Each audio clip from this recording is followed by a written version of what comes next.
Hello, and thank you for stopping by. Have a broken rake, hoe, or garden implement. You don't want to spend $15 to $18 on a handle. Well, instead of throwing it out and buying a new one, you can repair this with just 64 cents of nuts and bolts, a piece of pipe,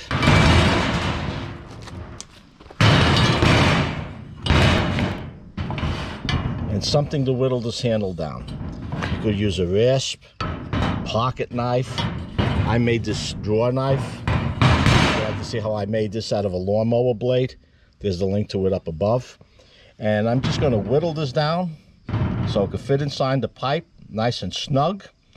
And then you will need a drill. I'm going to drill 2 holes through here, so when I put this handle in, not only will it be in snug, but the screws will keep it from coming out.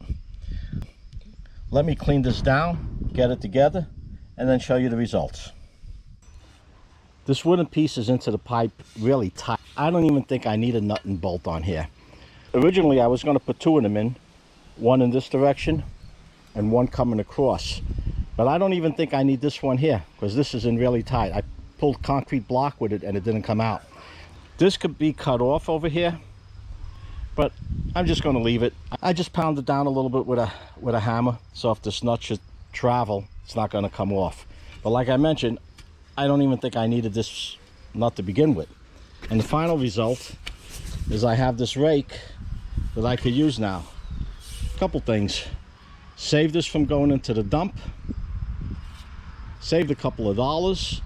Keep in mind, the theme of this channel is to repair, reuse, recycle, and repurpose.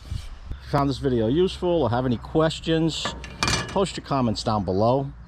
If you enjoyed it, give it a like, share it with someone else who might find it useful, and until next time, stay safe.